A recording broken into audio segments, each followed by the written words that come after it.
Hi friends, ಎಲ್ಲರಿಗೂ ನಮಸ್ಕಾರ. ಬನ್ನಿ ಫ್ರೆಂಡ್ಸ್, ಶಾರದೆ ಸೀರಿಯಲಿನ ಇವತ್ತಿನ ಸಂಚಿಕೆಯಲ್ಲಿ ಏನಾಗ್ತಿದೆ ಅಂತ ನೋಡ್ಕೊಬರೋಣ.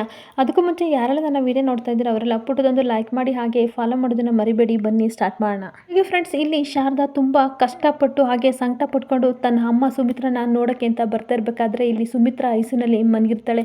ಅವಳನ್ನು ನೋಡಿ ತುಂಬ ಅಂದರೆ ತುಂಬ ಕಣ್ಣೀರಾಗ್ತಾ ಇರ್ತಾಳೆ. ಸುಮಿತ್ರನ ಕೈಗೆ ಶಾರದಾ ಸಿಕ್ಕಿದ್ದು, ಹಾಗೆ ಶಾರದಾ ಅವಳನ್ನ ಕಾಪಾಡಿದ್ದು, ಮನೆಗೆ ಕರ್ಕೊಬಂದು ಆಶ್ರಯ ಕೊಟ್ಟಿದ್ದು ಎಲ್ಲನೂ ನೆನಪು ಮಾಡಿಕೊಂಡು ತುಂಬ ಕಣ್ಣೀರಾಗ್ತಾ ಇರ್ತಾಳೆ. ಹಾಗೆ ಒಂದಿನ ಸುಮಿತ್ರಾ ಕಣ್ಣೀರು ಹಾಕ್ಕೊಂಡು ಶಾರದನ ಹತ್ರ ಹೇಳಿರ್ತಾಳೆ, ಯಾವುದೇ ಕಾರಣಕ್ಕೂ ಸಹ ನಿನ್ನನ್ನು ನಾನು ಮನೆ ಬಿಟ್ಟು ಕಳಿಸಲ್ಲ, ನಿನ್ನ ಎಲ್ಲ ಕಷ್ಟಗಳಿಗೂ ನಾನು ಇರ್ತೀನಿ. ಯಾವುದೋ ಜನ್ಮದಲ್ಲಿ ಅಮ್ಮ ಮಗಳಾಗಿದ್ವಿ ಅಂತ ಅನಿಸುತ್ತೆ, ನನ್ನ ಕರುಳು ಚುರುಕನ್ನುತ್ತೆ, ನೀನು ಕಣ್ಣೀರು ಹಾಕ್ಬೇಡ ಅಂತ ಸಮಾಧಾನ ಮಾಡ್ತಿದ್ದ ಮಾತುಗಳನ್ನೆಲ್ಲನೂ ಸಹ ನೆನಪಿಸ್ಕೊಂಡು ಇಲ್ಲಿ ಶಾರದಾ ಕಣ್ಣೀರು ಹಾಕ್ತಾ ಇರ್ತಾಳೆ. ಹಾಗೆ ಒಂದಿನ ಸುಮಿತ್ರಾ ಹೇಳಿರ್ತಾಳೆ, ನೀನು ನನ್ನ ಎತ್ತು ತಾಯಿ ಥರ ಕಣೆ, ನೀನು ನಿನ್ನ ಬಿಟ್ಟು ಬದುಕೋ ಶಕ್ತಿ ನನಗಿಲ್ಲ ಅಂತ ಹೇಳಿದ್ದು. ಹಾಗೆ ಅವಳಿಗೆ ಇಷ್ಟಪಟ್ಟು ತನ್ನ ತಾಯಿ ಕೊಟ್ಟಿದ್ದ ಬಳೆಗಳನ್ನು ಶಾರದಾಗೆ ಕೊಟ್ಟಿದ್ದು, ಹಾಗೆ ಪ್ರತಿಯೊಂದು ಕಷ್ಟದಲ್ಲೂ ಸಹ ಎದುರಾಗಿ ನಿಂತಿದ್ದು, ತನ್ನನ್ನು ಕಾಪಾಡಿದ್ದು ಎಲ್ಲನೂ ನೆನಪಿಸ್ಕೊಂಡು ತುಂಬ ಕಣ್ಣೀರಾಗ್ತಾ ಇರಬೇಕಾದ್ರೆ ಮತ್ತೆ ನೆನಪು ಮಾಡ್ಕೋತಾ ಇರ್ತಾಳೆ. ದೇವಸ್ಥಾನಕ್ಕೆ ಬಂದಾಗ ನಿನಗೋಸ್ಕರ ನಾನು ಹರಕೆ ಕಟ್ಟಿದ್ದೆ, ನನ್ನ ಮಗಳು ನೀನು, ನಿನಗೆ ಯಾವುದೇ ತೊಂದರೆ ಆಗಬಾರ್ದು, ಅದಕ್ಕೋಸ್ಕರ ದುಡ್ಡಿನ ವಿಷಯದಲ್ಲಿ ನಿನಗೆ ಯಾವುದೇ ರೀತಿ ಮೋಸ ಆಗಬಾರ್ದು, ಯಾರೂ ಬೈಬಾರ್ದು ಅಂತ ಈ ದೇವಸ್ಥಾನದಲ್ಲಿ ಹರಕೆ ಕಟ್ಟಿದ್ದೆ. ಅದಕ್ಕೋಸ್ಕರ ನಾನು ಪೂಜೆ ಮಾಡ್ಸೋಕ್ಕೆ ನಿನ್ನನ್ನು ಕರ್ಕೊಬಂದೆ ಅಂತ ಹೇಳಿದ ಮಾತೆಲ್ಲ ನೆನಪಿಸ್ಕೊಂಡು ಸಿಕ್ಕಾಬಟ್ಟೆ ಶಾರದಾ ಕಣ್ಣೀರಾಗ್ತಾ ಇರ್ತಾಳೆ. ಹಾಗೆ ಸುಮಿತ್ರಾ ಇರೋ ಐಸಿನ ಹತ್ರ ಬಂದು ನೋಡಿಕೊಂಡು ಅಲ್ಲೇ ಬಾಗ್ಲ ಹತ್ರ ನಿಂತ್ಕೊಂಡು ಹೇಳ್ಕೊತಾ ಇರ್ತಾಳೆ, ದಯವಿಟ್ಟು ನನ್ನ ಕ್ಷಮಿಸಿ ಅಮ್ಮ, ಇವತ್ತು ನಿಮ್ಮ ಜೊತೆ ನಾನು ದೇವಸ್ಥಾನಕ್ಕೆ ಬಂದಿರೋದ್ರಿಂದ ಈ ಥರ ಎಲ್ಲ ಆಯಿತು, ಇದಕ್ಕೆಲ್ಲ ನಾನೇ ಕಾರಣ, ದಯವಿಟ್ಟು ನನ್ನ ಕ್ಷಮಿಸಿ. ನನ್ನ ಉಳ್ಸೋಕ್ಕೋಸ್ಕರ ಹೋಗಿ ನೀವು ಈ ಥರ ಪ್ರಾಣ ಕಳ್ಕೊಳ್ಳೋ ಪರಿಸ್ಥಿತಿ ಬಂದ್ಬಿಡ್ತು ಅಂತ ಕಣ್ಣೀರು ಹಾಕ್ಕೊಂಡು ಕ್ಷಮಿಸಿ ಅಂತ ಕೇಳ್ತಾ ಇರ್ತಾಳೆ. ಕಡೆ ಪಾಲಾಕ್ಷ ಮನೆಯಲ್ಲಿ ಪಾಲಾಕ್ಷ, ನವೀನ, ದಿವ್ಯ ಎಲ್ಲರೂ ತುಂಬ ಟೆನ್ಷನ್ ಮಾಡ್ಕೊಂಡಿರ್ತಾರೆ. ಅವಾಗ ಪಾಲಾಕ್ಷ ಹೇಳ್ತಾ ಇರ್ತಾನೆ, ಈ ವಿಷಯ ಏನಾದರೂ ಪೊಲೀಸ್ ಅವ್ರಿಗೆ ಗೊತ್ತಾದರೆ ಖಂಡಿತ ಅವರು ನಮ್ಮನ್ನು ಸುಮ್ಮನೆ ಬಿಡಲ್ಲ, ಯಾವ ಟೈಮಲ್ಲಿ ಒಂದು ನಮ್ಮನೆ ಬಾಗಿಲು ತಟ್ತಾರೋ ನನಗಂತೂ ಗೊತ್ತಿಲ್ಲ ಅಂತ ಹೇಳ್ತಾ ಇರಬೇಕಾದ್ರೆ ನವೀನ್ ತುಂಬ ಹೆದರ್ಕೊಂಡು ಒದ್ದಾಡ್ತಾ ಇರ್ತಾನೆ.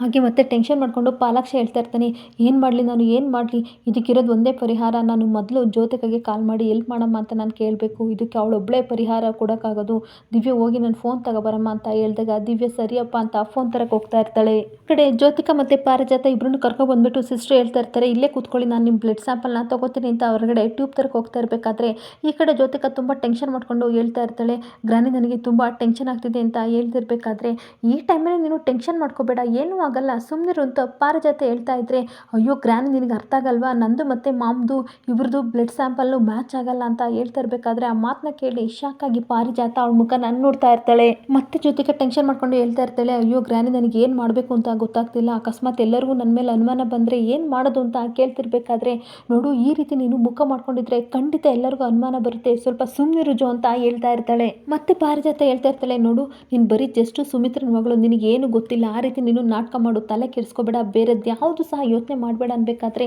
ಅದಾಗಲ್ಲ ಗ್ರಾನಿ ಅಂತ ಮತ್ತೆ ಹೇಳ್ತಾ ಇರಬೇಕಾದ್ರೆ ಅಷ್ಟೊತ್ತಿಗೆ ಪಾಲಾಕ್ಷ ಜ್ಯೋತಿಕಾಗೆ ಕಾಲ್ ಮಾಡ್ತಾ ಇರ್ತಾನೆ. ಇದೇನಿದು ಇವ್ರು ಕಾಲ್ ಮಾಡ್ತಿದ್ದಾರಲ್ಲ ಅಂತ ಜ್ಯೋತಿಕಾ ಶಾಕ್ ಆಗಿ ನೋಡ್ತಾ ಇರ್ತಾಳೆ. ಇದು ಇವ್ರು ಕಾಲ್ ಮಾಡ್ತಿದ್ದಾರೆ ಅಂದಾಗ ಯಾರು ಮಾತಾಡು ಅಂತ ಅಂದಾಗ ಏನು ಹೇಳಿ ಅಂತ ಅಂದಾಗ, ಒಂದು ದೊಡ್ಡ ಪ್ರಾಬ್ಲಮ್ ಆಗಿದೆ, ಪ್ಲೀಸ್ ಹೆಲ್ಪ್ ಮಾಡು ಮಗಳೇ ಅಂತ ಅಂದ್ಬಿಟ್ಟು ಈ ಥರ ನವೀನ ಸೇಟ್ ತೀರ್ಸ್ಕೊಳ್ಳೋಕ್ಕೋಸ್ಕರ ಶಾರದಾಗೆ ಡಿಕ್ಕಿ ಹೊಡೆಯೋಕೆ ಹೋದಾಗ ಈ ಕಡೆ ನಿಮ್ಮಮ್ಮ ಅಡ್ಡ ಬಂದರು, ಅವರನ್ನು ಸಹ ಇವನೇ ಆಕ್ಸಿಡೆಂಟ್ ಮಾಡಿದ್ದು ಅಂತ ಹೇಳಿದಾಗ ತುಂಬ ಶಾಕಾಗಿ ಆ ವಿಷಯನ ಕೇಳಿ ಹೆದರ್ಕೊಬಿಟ್ಟು ಹಾಗೆ ಜ್ಯೋತಿಕಾ ಫೋನ್ ಕಟ್ ಮಾಡ್ತಿರ್ತಾಳೆ. ಈ ಕಡೆ ಪಾಲಾಕ್ಷನು ಸಹ ಸಿಕ್ಕಾಬಟ್ಟೆ ನವೀನ್ಗೆ ಬೈಕೊಂಡು ಹಾಗೆ ನಿಂತಿರ್ತಾನೆ. ಏನಾಯಿತು ಗೋಲ್ಡಿ, ಏನಾಯಿತು, ಯಾಕೆ ಇಷ್ಟು ಟೆನ್ಷನ್ ಮಾಡ್ಕೊಂಡಿದ್ದೆ, ಯಾರು ಕಾಲ್ ಮಾಡಿದ್ರು, ಹೇಳು ಹೇಳು ಅಂತ ಪಾರಿಜಾತ ಕೇಳ್ತಾ ಇರಬೇಕಾದ್ರೆ, ಅಯ್ಯೋ ಗ್ರಾನಿ ಏನು ಗೊತ್ತಾ, ಮೊಮ್ಮಗೆ ಆಕ್ಸಿಡೆಂಟ್ ಮಾಡಿದ್ದು ಬೇರೆ ಯಾರೂ ಅಲ್ಲ ಅಂದಾಗ, ಯಾರು ಹೇಳು ಅಂದಾಗ, ನಿಮ್ಮ ಮೊಮ್ಮಗ ನವೀನ್ ಅಂತ ಹೇಳಿದ ತಕ್ಷಣ ಶಾಕ್ ಆಗಿ ಪಾರಿಜಾತ ಒಂದು ಕ್ಷಣ ಬಾಯಿನ ಮುಚ್ಕೊಬಿಡ್ತಾಳೆ. ಅವಾಗ ಪಾರಿಜಾತ ಮತ್ತೆ ಕೇಳ್ತಾ ಇರ್ತಾಳೆ, ಗೋಲ್ಡಿ ನೀನು ಏನು ಕೇಳಿಸ್ಕೊಂಡೆ, ಅವ್ನು ಏನು ಹೇಳ್ದ ಸರಿಯಾಗಿ ಹೇಳು ಅಂತಂದಾಗ, ನನಗೆಲ್ಲ ವಯಸ್ಸಾಗಿರೋದು ನಿಮಗೆ, ಆದರೆ ನನ್ನ ಕಿವಿ ಚೆನ್ನಾಗಿದೆ, ನಾನು ಕರೆಕ್ಟಾಗಿ ಕೇಳ್ಕೊಂಡಿದ್ದೀನಿ, ನವೀನ ಮತ್ತು ಅವ್ನ ಫ್ರೆಂಡು ಬೇಕಂತಲೇ ಮೊಮ್ಮಗೆ ಆಕ್ಸಿಡೆಂಟ್ ಮಾಡಿದ್ರಂತೆ ಅಂತ ಅಂದಾಗ, ಅಯ್ಯೋ ದೇವ್ರೆ ಅಂತ ಮತ್ತೆ ಶಾಕ್ ಆಗಿಬಿಡ್ತಾಳೆ. ಪಾರಿಜಾತ ಹೇಳ್ತಾ ಇರ್ತಾಳೆ, ಅವನಿಗೇನಾಯಿತು ರೋಗ, ಅವನಿಗೇನು ಬಂದಿತ್ತು ಅಂತ ಹೇಳ್ತಾ ಇರ್ಬೇಕಾದ್ರೆ ಅಷ್ಟೊತ್ತಿಗೆ ಸಿಸ್ಟ್ರು ಬಂದು, ಮೇಡಮ್ ಬ್ಲಡ್ ಸ್ಯಾಂಪಲ್ ತಗೋಬೇಕು ಬನ್ನಿ ಅಂತ ಅಂದಾಗ ಈ ಕಡೆ ಗೋಲ್ಡಿ ತುಂಬ ನಡುಗ್ತಾ ಇರ್ತಾಳೆ. ಏನಾಗಲ್ಲ ಹೋಗು ಅಂತ ಪಾರಿಜಾತ ಕಳಿಸಿದಾಗ ಈ ಕಡೆ ಜ್ಯೋತಿಕಾ ಬಂದುಬಿಟ್ಟು ಬ್ಲಡ್ ಸ್ಯಾಂಪಲ್ ಕೊಡ್ತಾ ಇರಬೇಕಾದ್ರೆ ಈ ಕಡೆ ಸಿಸ್ಟ್ರು ಬ್ಲಡ್ ಡ್ರಾ ಮಾಡೋದನ್ನು ನೋಡಿ ಇವಳು ತುಂಬ ಟೆನ್ಷನ್ ಮಾಡ್ಕೋತಾ ಇರ್ತಾಳೆ. ಹಾಗೆ ಬ್ಲಡ್ ಡ್ರಾ ಮಾಡಿ ಸಿರಿಂಜಲ್ಲಿ ಇದನ್ನು ಬ್ಲಡ್ನ ವ್ಯಾಕೆಟನರ್ಗೆ ಹಾಕಿ ಇದು ಮಾಡ್ತಿರ್ತಾರೆ. ಅದನ್ನು ನೋಡಿ ಇನ್ನೂ ತುಂಬ ಟೆನ್ಷನ್ ಮಾಡಿಕೊಂಡು ನಡುಗ್ತಾ ಇರ್ತಾಳೆ. ಈ ಕಡೆ ಬ್ಲಡ್ ಡ್ರಾ ಆದಮೇಲೆ ಜ್ಯೋತಿಕಾ ಹೊರಗಡೆ ಬಂದಾಗ ಸಿಸ್ಟ್ರು ಹೇಳ್ತಾ ಇರ್ತಾರೆ, ಸ್ವಲ್ಪ ಹೊತ್ತು ವೆಯ್ಟ್ ಮಾಡಿ ಮೇಡಮ್, ನಾನು ರಿಪೋರ್ಟ್ ಕೊಡ್ತೀನಿ, ನೀವು ಹೊರಗಡೆ ಇರಿ ಅಂತ ಅಂದ್ಬಿಟ್ಟು ಅವರಿಬ್ಬರನ್ನ ಹೊರಗಡೆ ಕಳಿಸ್ತಾ ಇರ್ತಾರೆ.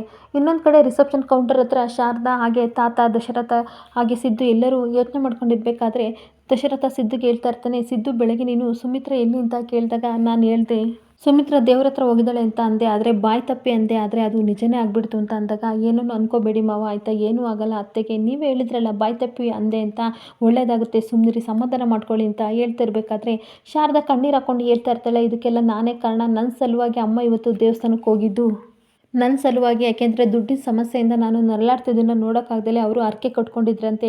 ಏನೇ ತೊಂದರೆ ಆಗ್ದಂಗೆ ನಮ್ಮ ದುಡ್ಡು ಸಿಕ್ಕಿ ಶಾರದನ ಮೇಲೆ ಯಾರೂ ಸಹ ಅನುಮಾನ ಪಡೆದ ಹಾಗೆ ಮಾಡು ದೇವ್ರೆ, ಆ ಥರ ಮಾಡಿದರೆ ನಿನಗೆ ಅರಿಶಿನ ದಾರ ಕಟ್ತೀನಿ ಅಂತ ಹರಕೆ ಮಾಡ್ಕೊಂಡಿದ್ರಂತೆ. ಅದಕ್ಕೋಸ್ಕರ ನನ್ನನ್ನು ಕರ್ಕೊಂಡು ಹೋದರು. ಆದರೆ ಇವಾಗ ಅವ್ರ ಪರಿಸ್ಥಿತಿಗೆ ನಾನೇ ಕಾರಣ ಆದೆ. ಇವಾಗ ಸಾವು ಬದುಕಿನ ನಡುವೆ ಹೋರಾಡ್ತಾ ಇದ್ದಾರೆ ಅಂತ ಕಣ್ಣೀರು ಹಾಕ್ಕೊಂಡು ಹೇಳ್ತಾ ಇರಬೇಕಾದ್ರೆ, ಈ ಕಡೆ ದಶರಥ ಸಿದ್ದು ತುಂಬ ಬೇಜಾರು ಮಾಡ್ಕೊಂಡು ಅವಳ ಮುಖ ನಾನು ನೋಡ್ತಾ ಇರ್ತಾರೆ. ಇನ್ನೊಂದು ಕಡೆ ಸಿದ್ದು ಹೇಳ್ತಾ ಇರ್ತಾನೆ, ಬೇಜಾರು ಮಾಡ್ಕೋಬೇಡಿ ಶಾರದವ್ರೆ, ಎಲ್ಲದಕ್ಕೂ ನೀವೇ ಹೊಣೆ ಅಂತ ಹೇಳೋಕ್ಕಾಗಲ್ಲ, ಏನೋ ಆಗಬೇಕು ಅಂತ ಇತ್ತು ಆಯಿತು ಅಷ್ಟೇ ಅಂತ ಅನ್ಬೇಕಾದ್ರೆ ದಶರಥನೇ ಹೇಳ್ತಾ ಇರ್ತಾನೆ, ಹೌದು ಶಾರದಾ, ನೀನು ಯಾಕೆ ಹೊಣೆ ಅಂತ ಅನ್ಕೋತಾ ಇದೆಯಾ, ಒಂದು ವೇಳೆ ನೀನು ಹೋಗಿದ್ದಕ್ಕೆ ತಾನೇ ಹಾಸ್ಪಿಟ್ಲಿಗಾದ್ರು ಅಟ್ಲೀಸ್ಟು ಸೇರ್ಸೋಕ್ಕೆ ಕಾರಣ ಆಯಿತು ಅಂತ ಹೇಳ್ತಾ ಇರ್ತಾನೆ. ಆಗ ಸಿದ್ದು ಹೇಳ್ತಾ ಇರ್ತಾನೆ, ಸಮಾಧಾನ ಮಾಡ್ಕೊಳ್ಳಿ ಶಾರದವ್ರೆ, ಮಾವ ನೀವು ಸಮಾಧಾನ ಮಾಡ್ಕೊಳ್ಳಿ ಅಂತ ಅಂದಾಗ, ನಾನು ಸ್ವಲ್ಪ ಭಾವ ಜೀವಿಸಿದ್ದು, ಏನಾದರೂ ಆಯಿತು ಅಂದರೆ ಬೇಗ ಸೆಂಟಿಮೆಂಟ್ ಆಗಿ ನಾನು ಹತ್ಬಿಡ್ತೀನಿ. ಅವಾಗ ಯಾವಾಗಲೂ ನಿಮ್ಮ ಅತ್ತೆ ಹೇಳ್ತಾ ಇರೋಳು, ನನಗಿನ್ನ ಜಾಸ್ತಿ ನೀವು ಬೇಗನೆ ಹತ್ಬಿಡ್ತೀರಾ ಅಂತ ನನ್ನನ್ನು ರೇಗಿಸ್ತಾ ಇದ್ಲು. ಆದರೆ ಇವಾಗ ನಾನು ಎಷ್ಟು ಬೇಕಾದರೂ ಕಣ್ಣೀರು ಹಾಕ್ತೀನಿ, ಆದರೆ ರೇಗಿಸ್ದಕ್ಕೆ ಅವಳೇ ಇಲ್ವಲ್ಲ ಅಂತ ಅಳ್ತಾ ಇರಬೇಕಾದ್ರೆ ತಾತ ನಾರಾಯಣ ಸಹ ಎದ್ಬಿಟ್ಟು ಹೇಳ್ತಾ ಇರ್ತಾರೆ, ಸಮಾಧಾನ ಮಾಡ್ಕೋ ದಶರಥ ಅಂತ ಹೇಳ್ತಿರ್ಬೇಕಾದ್ರೆ, ಹ್ಞೂ ಮಾವ ಸಮಾಧಾನ ಮಾಡ್ಕೊಳ್ಳಿ ಅಂತ ಹೇಳ್ತಾ ಇರ್ತಾರೆ. ಅಷ್ಟೊತ್ತಿಗೆ ಫ್ರೆಂಡ್ ಡಾಕ್ಟರ್ ಮನು ಬಂದಿದ್ದ ತಕ್ಷಣ, ಹೇಗಾಯಿತು ಮನು ಹೇಳು ಪ್ಲೀಸ್ ಅಂತ ಅನ್ಬೇಕಾದ್ರೆ, ನಾನು ಏನು ಮಾಡಲಿ, ನಾವು ಯಾವುದೇ ಟ್ರೀಟ್ಮೆಂಟ್ ಕೊಟ್ಟರು ಸಹ ಅದಕ್ಕೆ ಸುಮಿತ್ರ ಸ್ಪಂದಿಸ್ತಿಲ್ಲ ಅಂತ ಹೇಳ್ಬೇಕಾದ್ರೆ, ಆ ಮಾತನ್ನ ಕೇಳಿ ದಶರಥನಿಗೆ ಮತ್ತಷ್ಟು ಶಾಕ್ ಆಗ್ತಿರುತ್ತೆ. ಆಗ ಈ ಕಡೆ ಶಾರದಾ ಮತ್ತು ಸಿದ್ದು ಇಬ್ಬರು ಸಹ ಡಾಕ್ಟ್ರ್ ಮುಖನ ನೋಡ್ತಾ ಇರ್ತಾರೆ. ಮತ್ತೆ ಡಾಕ್ಟ್ರು ಹೇಳ್ತಾ ಇರ್ತಾರೆ, ಕ್ಷಣಕ್ಕೂ ಸಹ ಬಾಡಿ ವೀಕ್ ಆಗ್ತಿದೆ ಅಂತ ಹೇಳಿದಾಗ ದಶರಥ ಮತ್ತಷ್ಟು ಶಾಕ್ ಆಗಿ ಅವ್ರ ಮುಖ ನೋಡ್ತಾ ಇರ್ತಾನೆ. ಆದಷ್ಟು ಬೇಗ ಬ್ಲಡ್ನ ಕೊಡಬೇಕು ಬೇಗ ಅಂತ ಹೇಳಿದ ತಕ್ಷಣ ಸಿದ್ದು ಸಹ ಅವ್ರ ಮುಖನ ನೋಡಿ ಬೇಜಾರು ಮಾಡ್ಕೋತಾ ಇರ್ತಾನೆ. ನೋಡೋ ದಶರಥ, ಓ ನೆಗೆಟಿವ್ ಬ್ಲಡ್ ಬೇಕು, ಅದೆಲ್ಲೂ ಆಚೆನೂ ಸಿಗ್ತಾ ಇಲ್ಲ, ಅದೇ ದೊಡ್ಡ ಸಮಸ್ಯೆ ಆಗಿದೆ, ನಾನು ಏನು ಮಾಡಲಿ, ಯಾರಾದರೂ ಅರ್ಜೆಂಟು ಓ ನೆಗೆಟಿವ್ ಬ್ಲಡ್ ಕೊಡಬೇಕಣೋ ಅಂದಾಗ ಏನು ಮಾಡೋದು ಅಂತ ಅಂದಾಗ, ಅದೇ ನನಗೆ ಗೊತ್ತಾಗ್ತಿಲ್ಲ, ಯಾರಾದರೂ ಓ ನೆಗೆಟಿವ್ ಬ್ಲಡ್ ಕೊಟ್ಟರೆ ನಾನು ನನ್ನ ಶಕ್ತಿ ಮೀರಿ ಸುಮಿತ್ರನ ಉಳಿಸ್ಕೊಳ್ಳೋಕ್ಕೆ ಟ್ರೈ ಮಾಡ್ತೀನಿ ಅಂತ ಹೇಳ್ತಾ ಇರ್ತಾರೆ. ಇನ್ನೊಂದು ಕಡೆ ಸಿಸ್ಟರು ರಿಪೋರ್ಟ್ ಬಂದಿದೆ ಡಾಕ್ಟರ್ ತೊಗೊಳ್ಳಿ ಅಂತ ಕೊಟ್ಟಾಗ ಅವನು ನೋಡ್ತಾ ಇರ್ತಾನೆ. ಅಷ್ಟೊತ್ತಿಗೆ ಮತ್ತೆ ಸಿಸ್ಟರ್ ಹೇಳ್ತಾ ಇರ್ತಾರೆ, ಆದರೆ ಈ ಬ್ಲಡ್ಡು ಪೇಷಂಟ್ಗೆ ಮ್ಯಾಚ್ ಆಗ್ತಿಲ್ಲ ಅಂತ ಹೇಳ್ಬೇಕಾದ್ರೆ ಈ ಕಡೆ ಡಾಕ್ಟರು ಸಹ ತುಂಬ ಶಾಕ್ ಆಗಿಬಿಟ್ಟು ಮತ್ತೆ ಕೇಳ್ತಾ ಇರ್ತಾರೆ, ಸರಿಯಾಗಿ ನೋಡಿದ್ರಾ, ಏನು ಹೇಳ್ತಾ ಇದ್ದೀರಾ, ಮ್ಯಾಚ್ ಆಗಲ್ಲ ಅಂತ ಹೇಳ್ತಾ ಇದ್ದೀರಾ ಅಂದಾಗ, ಎಸ್ ಡಾಕ್ಟರ್, ಈ ಬ್ಲಡ್ಡು ಅವರಿಗೆ ಮ್ಯಾಚ್ ಆಗ್ತಿಲ್ಲ ಅಂತ ಹೇಳ್ತಾ ಇರ್ತಾಳೆ. ಆಗ ಡಾಕ್ಟರ್ ಒಂದು ನಿಮಿಷ ಬಂದೆ ಅಂತ ಜ್ಯೋತಿಕನ ಹುಡ್ಕೊಂಡು ಬರ್ತಾ ಇರಬೇಕಾದ್ರೆ, ಈ ಕಡೆ ಜ್ಯೋತಿಕಾ ಮಾತ್ರ ತುಂಬ ಟೆನ್ಷನ್ ಮಾಡ್ಕೊಂಡು ಆ ಕಡೆ ಈ ಕಡೆ ಓಡಾಡ್ತಾ ಇರ್ತಾಳೆ. ಅಲ್ಲಿಗೆ ಡಾಕ್ಟರ್ ಬಂದಾಗ ಜ್ಯೋತಿಕಾ ಅಂತ ಕರಿತಾ ಇರ್ತಾರೆ. ಹೇಳಿ ಡಾಕ್ಟರ್ ಅಂದಾಗ, ನಿಮ್ಮ ಬ್ಲಡ್ ಗ್ರೂಪು ಯಾಕೋ ಬ್ಲಡ್ ಗ್ರೂಪಿಗೆ ಮ್ಯಾಚ್ ಆಗ್ತಿಲ್ಲ ಅಂತ ಹೇಳಿದ ತಕ್ಷಣ ತುಂಬ ಶಾಕ್ ಆಗಿ ಡಾಕ್ಟರ್ ಮುಖನ ನೋಡಿಕೊಂಡು ಭಯದಿಂದ ಹಾಗೆ ನಿಂತ್ಕೊಬಿಡ್ತಾಳೆ. ಹಾಗೆ ಇನ್ನೊಂದು ಕಡೆ ಪಾರಿಜಾತ ಸಹ ತುಂಬ ಟೆನ್ಷನ್ ಮಾಡಿಕೊಂಡು ಡಾಕ್ಟರ್ ನೋಡ್ತಾ ಇರಬೇಕಾದ್ರೆ, ಈ ಕಡೆ ಮತ್ತೆ ಬೆಬೆಬ ಅಂತ ತೊದಲು ಮಾಡಿಕೊಂಡು ಜ್ಯೋತಿಕಾ ಹೇಳ್ತಾ ಇರ್ತಾಳೆ, ಆ್ಯಕ್ಚುಲಿ ನಂದು ಓ ಪಾಸಿಟಿವ್, ನಾನು ಮೊಮ್ಮಗೆ ಈ ಥರ ಆಗಿದೆಯಲ್ಲ ಅಂತ ತುಂಬ ಟೆನ್ಷನ್ ಮಾಡಿಕೊಂಡು ಓ ನೆಗೆಟಿವ್ ಅಂತ ಹೇಳ್ಬಿಟ್ಟೆ ಡಾಕ್ಟರ್ ಅಂದಾಗ, ಡಾಕ್ಟರ್ಗೆಲ್ಲ ಅನುಮಾನ ಶುರುವಾಗ್ತಾ ಇರುತ್ತೆ. ಹಾಗೆ ಡಾಕ್ಟರ್ ಮತ್ತೆ ಥಿಂಕ್ ಮಾಡಿ ಹೇಳ್ತಾ ಇರ್ತಾರೆ, ವಾಟ್ ಎವರ್ ಆದರೆ ಪರವಾಗಿಲ್ಲ, ಆದರೆ ಬ್ಲಡ್ನ ಅರೇಂಜ್ ಮಾಡಬೇಕಲ್ಲ ಸುಮಿತ್ರಾಗೆ, ಏನು ಮಾಡಬೇಕು ಅಂತ ನನಗೆ ಗೊತ್ತಾಗ್ತಿಲ್ಲ, ತುಂಬ ಟೆನ್ಷನ್ ಆಗ್ತಿದೆ, ಬರ್ತೀನಿ ಅಂತ ಅವರು ಆ ಕಡೆಯಿಂದ ಹೋಗ್ತಾ ಇರ್ತಾರೆ. ಒಂದು ಕಡೆ ದಶರಥ ಹಾಗೆ ಶಾರದಾ ಮತ್ತು ಸಿದ್ದು ಎಲ್ಲ ಯೋಚನೆ ಮಾಡ್ತಿರ್ಬೇಕಾದ್ರೆ, ತನ್ನ ಮನಸ್ಸಲ್ಲಿ ಶಾರದಾ ಅನ್ಕೋತಾ ಇರ್ತಾಳೆ, ನನ್ನ ಬ್ಲಡ್ ಗ್ರೂಪ್ ಅಂತ ಯಾವುದು ಅಂತ ನನಗೆ ಗೊತ್ತಾಗ್ತಿಲ್ವೇ, ಡಾಕ್ಟ್ರು ಬೇರೆ ಹೇಳ್ತಿರೋದು ಬ್ಲಡ್ ಗ್ರೂಪು ನಂದು ಅದೇ ಅಂತ ನನಗೆ ಅನ್ನಿಸ್ತಿದೆ, ಆದರೆ ಸರಿಯಾಗಿ ಬೇರೆ ಗೊತ್ತಾಗ್ತಿಲ್ಲ ಅಂತ ಕಣ್ಣೀರು ಹಾಕ್ತಾ ಇರ್ತಾಳೆ. ಇನ್ನೊಂದು ಕಡೆ ದಶರಥ ಟೆನ್ಷನ್ ಮಾಡ್ಕೊಂಡು ಇರ್ತಾ ಇರಬೇಕಾದ್ರೆ ಅಲ್ಲಿ ಮುರಳಿ ಬಂದ್ಬಿಟ್ಟು, ಏನು ಬಾವ ಈ ಥರ ಆಯಿತು ಅಂತ ಅಂದಾಗ, ನನಗೂ ಅದೇ ಗೊತ್ತಾಗ್ತಿಲ್ಲ ಅಂತ ಕಣ್ಣೀರು ಹಾಕ್ತಿರ್ಬೇಕಾದ್ರೆ ಮುರಳಿ ಸಿದ್ದುನ ಕೇಳ್ತಾ ಇರ್ತಾನೆ, ಅವನು ಸಹ ವೆಯ್ಟ್ ಮಾಡ್ಬೇಕಂತೆ ಅಂತ ಹೇಳ್ತಾ ಇರ್ತಾನೆ. ಹಾಗೆ ಮತ್ತೆ ದಶರಥ ಕಣ್ಣೀರು ಹಾಕೊಂಡು ಹೇಳ್ತಾ ಇರ್ತಾನೆ, ನಾಳೆ ನನ್ನ ಹೆಂಡತಿದು ಬರ್ತ್ಡೇ ತುಂಬ ಗ್ರ್ಯಾಂಡಾಗಿ ಸೆಲೆಬ್ರೇಟ್ ಮಾಡಬೇಕು, ಸರ್ಪ್ರೈಸ್ ಕೊಡಬೇಕು ಅಂತ ನಾನು ಏನೆಲ್ಲ ಕಷ್ಟಪಟ್ಟೆ, ಆದರೆ ಇವಾಗ ಅವಳ ಜೀವ ಉಳಿದ್ರೆ ಅಷ್ಟೇ ಸಾಕು ಅಂತ ನನಗೆ ಅನಿಸಿದೆ ಅಂತ ಅನ್ಬೇಕಾದ್ರೆ ತಾತ ಶಿವನಾರಾಯಣ ತುಂಬ ಶಾಕ್ ಆಗಿ ಎದ್ದು ನಿಂತ್ಕೊಂಡು ದಶರಥನ ಬಂದು ಹೇಳ್ತಾ ಇರ್ತಾರೆ, ನೋಡು ದಶರಥ, ಬೇಜಾರು ಮಾಡ್ಕೋಬೇಡ, ಆ ದೇವ್ರು ಯಾವಾಗಲೂ ಒಳ್ಳೆಯವ್ರಿಗಷ್ಟೇ ಕಷ್ಟ ಕೊಟ್ಟು ಕಾಯ್ತಾ ಇರ್ತಾನೆ, ಹಾಗೆ ನೋಡ್ತಾ ಇರ್ತಾನೆ. ಇದು ಹಾಗೆ ಅವನು ಏನೋ ಪರೀಕ್ಷೆ ಒಡ್ಡಿದ್ದಾನೆ ಅಂತ ಅನ್ಕೊಂಡಾಗ, ಹೇಗಂತ ಅನ್ಕೊಳ್ಳಿ ಅಪ್ಪ, ಇವತ್ತು ಖುಷಿಯಿಂದ ಸುಮಿತ್ರಾ ದೇವಸ್ಥಾನಕ್ಕೆ ಎಷ್ಟು ಖುಷಿಯಾಗಿ ಹೋಗಿದ್ಲು, ಆದರೆ ಆ ದೇವರು ಏನಪ್ಪ ಮಾಡಿದ, ಆ ದೇವ್ರು ಇವತ್ತಲೇ ಅವಳಿಗೆ ಸಾವಿನ ಹಾಸಿಗೆ ಮೇಲೆ ಮಲಗೋ ರೀತಿ ಮಾಡಿಬಿಟ್ಟ ಅಂತ ಕಣ್ಣೀರು ಹಾಕ್ತಿರ್ಬೇಕಾದ್ರೆ ಅವರ ಅಪ್ಪ ಇನ್ನೂ ಸಹ ಟೆನ್ಷನ್ ಮಾಡಿಕೊಂಡು ದಶರಥನ ನೋಡ್ತಾ ಇರ್ತಾರೆ. ಅವಾಗ ತಾತ ಶಿವನಾರಾಯಣ ಹೇಳ್ತಾ ಇರ್ತಾರೆ, ನೋಡು ಆತಂಕ ಪಡ್ಕೋಬೇಡ, ನನಗೆ ಗೊತ್ತು ನೀನು ಈ ರೀತಿ ಮಾತಾಡ್ತಿಲ್ಲ, ನಿನ್ನ ಆತಂಕ ಈ ರೀತಿ ಮಾತಾಡುವಾಗೆ ಮಾಡ್ತಾ ಇದ್ದೆ, ಸಮಾಧಾನ ಮಾಡ್ಕೊ ಮಗನೆ ಅಂತ ಸಮಾಧಾನ ಮಾಡ್ತಾ ಇರ್ತಾರೆ. ಅವಾಗ ಮತ್ತೆ ತಾತ ಕೇಳ್ತಾ ಇರ್ತಾರೆ, ಅಲ್ಲ ನೀನೇ ಇಷ್ಟೊಂಥರ ಗಾಬರಿ ಮಾಡ್ಕೊಂಡ್ರೆ ನಿನ್ನ ಜ್ಯೋತಿಕಾಗೆ ಯಾರಪ್ಪ ಸಮಾಧಾನ ಮಾಡ್ತಾರೆ, ನೀನು ಸಮಾಧಾನ ಮಾಡ್ಕೊ ಅಂದಾಗ, ನೋಡಿ ಅಪ್ಪ, ಜೊತೆಲಿದ್ದಾಗ ಹೆಂಡ್ತಿನ ನಾವು ಎಷ್ಟು ಗೋಳಿ ಅದೇ ಅವಳನ್ನ ಬಿಟ್ಟೋಗೋ ಸಂದರ್ಭ ಬಂದಾಗ ಅವಳನ್ನ ಊಹೆನೂ ಸಹ ಮಾಡ್ಕೊಳಕ್ ಆಗಲ್ಲ ಕಣಪ್ಪ ಅಂತ ಕಣ್ಣೀರು ಹಾಕ್ತಿರ್ಬೇಕಾದ್ರೆ ತನ್ನ ಅಪ್ಪನೂ ಸಹ ಶಿವನಾರಾಯಣ್ ಕಣ್ಣೀರು ಹಾಕ್ತಾ ಇರ್ತಾರೆ.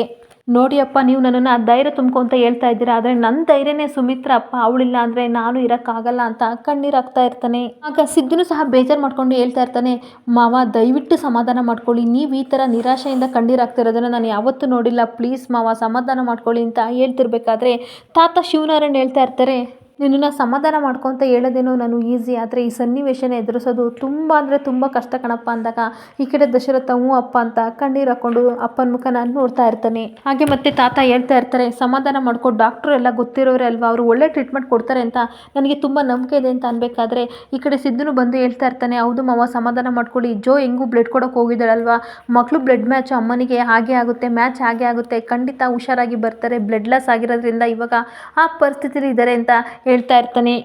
ಮತ್ತೆ ಹೇಳ್ತಾ ಇರ್ತಾನೆ, ನೋಡಿ ಮಾವ, ನಿಮ್ಮ ಭರವಸೆನೇ ಅತ್ತೆಗೆ ವಾಪಸ್ಸು ಹುಷಾರಾಗಿ ಬರೋ ಹಾಗೆ ಮಾಡುತ್ತೆ, ಓಪ್ ಕಳ್ಕೊಬೇಡಿ ಅಂತ ಸಮಾಧಾನ ಮಾಡ್ತಾ ಇರ್ತಾನೆ. ನಾನು ಎಲ್ಲ ಕಡೆ ಬ್ಲಡ್ ಅರೇಂಜ್ ಮಾಡ್ತಾ ಇದ್ದೀನಿ, ಆದರೆ ಸಿಗ್ತಾ ಇಲ್ಲ ಮಾವ ಅಂತ ಸಿದ್ದು ಹೇಳ್ತಿರ್ಬೇಕಾದ್ರೆ ಅಷ್ಟೊತ್ತಿಗೆ ಡಾಕ್ಟರ್ ಮನು ಬಂದೇ ಬಿಡ್ತಾರೆ.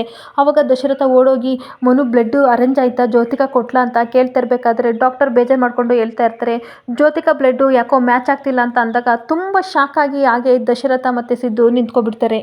ಇನ್ನೊಂದು ಕಡೆ ಶಾರದನು ಸಹ ತುಂಬ ಟೆನ್ಷನ್ ಮಾಡ್ಕೊಂಡು ಜ್ಯೋತಿಕಾ ಮುಖ ನೋಡ್ತಾ ಇರ್ತಾಳೆ. ಆವಾಗ ಜ್ಯೋತಿಕನು ತುಂಬ ಟೆನ್ಷನ್ ಮಾಡ್ಕೊಂಡು ಇರಬೇಕಾದ್ರೆ ಮತ್ತೇನು ಮಾಡೋದು ಅಂತ ದಶರಥ ಕೇಳ್ತಾ ಇರಬೇಕಾದ್ರೆ ಐ ಆಮ್ ಟೋಟಲಿ ಕನ್ಫ್ಯೂಸ್ಡ್, ಆದರೆ ಆ ವಿಷಯನ ಮಾತಾಡೋಕ್ಕೆ ಇದು ಟೈಮ್ ಅಲ್ಲ, ಆದರೆ ನಾವು ಏನಾದರೂ ಮಾಡಿ ಬ್ಲಡ್ನ ಅರೇಂಜ್ ಮಾಡಬೇಕು, ನಾನು ಎಲ್ಲ ಗೊತ್ತಿರೋ ಫ್ರೆಂಡ್ಸಿಗೆ ಹಾಗೆ ಬ್ಲಡ್ ಬ್ಯಾಂಕಿಗೆ ಎಲ್ಲ ವಿಚಾರಿಸಿದ್ದೀನಿ, ಆದರೆ ಓ ನೆಗೆಟಿವ್ ಬ್ಲಡ್ಡು ಸಿಗ್ತಾ ಇಲ್ಲ ಅಂತ ಹೇಳ್ಬೇಕಾದ್ರೆ ದಶರಥ ಇನ್ನಷ್ಟು ಶಾಕ್ ಮಾಡಿಕೊಂಡು ಅಳ್ತಾ ಇರ್ತಾನೆ. ಮತ್ತು ಡಾಕ್ಟರ್ ಹೇಳ್ತಾ ಇರ್ತಾರೆ, ಆದಷ್ಟು ಬೇಗ ನೀವು ಸೋಷಿಯಲ್ ಮೀಡಿಯಾದಲ್ಲೆಲ್ಲ ಅಪ್ಲೋಡ್ ಮಾಡಿ, ಹಾಗೆ ನಿಮ್ಗೆ ಗೊತ್ತಿರೋರ್ನೆಲ್ಲ ವಿಚಾರಿಸಿ ಆದಷ್ಟು ಬೇಗ ಬ್ಲಡ್ ಸಿಗಬೇಕು, ಇಲ್ಲಾಂದರೆ ಅಂತ ಹೇಳ್ತಿರ್ಬೇಕಾದ್ರೆ ಇಲ್ಲ ಅಂದರೆ ಏನು ಮನು ಅಂತ ದಶರಥ ಕೇಳ್ತಾ ಇರಬೇಕಾದ್ರೆ, ಸಾರಿ ದಶರಥ, ನೀನು ನನ್ನ ಫ್ರೆಂಡ್ ಅನ್ನೋ ಕಾರಣಕ್ಕೆ ನಾನು ಪಾಲ್ ಸೋಪ್ ಕೊಡೋಕ್ಕಾಗಲ್ಲ ಅಂತ ನಾನು ಆಗಲೇ ಹೇಳಿದ್ನಲ್ಲ ಅಂತ ಹೇಳ್ತಾ ಇರಬೇಕಾದ್ರೆ ಅವ್ರ ಮಾತನ್ನ ಕೇಳಿ ಮತ್ತೆ ದಶರಥ ಶಾಕ್ ಆಗಿ ಅಳ್ತಾ ಇರ್ತಾನೆ. ಈ ಕಡೆ ಸಿದ್ದುಗೂ ತುಂಬ ಶಾಕ್ ಆಗ್ತಿರುತ್ತೆ, ಹಾಗೆ ಜ್ಯೋತಿಕನು ಸಹ ತುಂಬ ಶಾಕ್ ಆಗಿ ಅಳ್ತಾ ಇರಬೇಕಾದ್ರೆ ಇನ್ನೊಂದು ಕಡೆ ಶಾರದಾ ತುಂಬ ಅಳ್ತಾ ಕಣ್ಣೀರು ಹಾಕೊಂಡು ಡಾಕ್ಟರ್ ಹತ್ರ ಓಡ್ ಬಂದು, ನೋಡಿ ಡಾಕ್ಟ್ರೇ, ನಂದು ಓ ನೆಗೆಟಿವ್ ಅಂತ ಸರಿಯಾಗಿ ಗೊತ್ತಿಲ್ಲ ಬ್ಲಡ್ ಗ್ರೂಪ್, ಅದೇ ಇರ್ಬೋದು ಅಂತ ಅನಿಸಿದೆ, ದಯವಿಟ್ಟು ಒಂದ್ಸಲ ಚೆಕ್ ಮಾಡಿ ಅಂತ ಹೇಳ್ತಾ ಇರಬೇಕಾದ್ರೆ ಡಾಕ್ಟರ್ ಹೇಳ್ತಾ ಇರ್ತಾರೆ, ಮುಳುಗು ಅವರಿಗೆ ಒಂದು ಉಲ್ಕಡ್ಡಿಯಿಂದಲೂ ಸಹ ಎದ್ದೇಳ್ಬೋದಂತೆ, ಒಂದು ವೇಳೆ ಏನಾದರೂ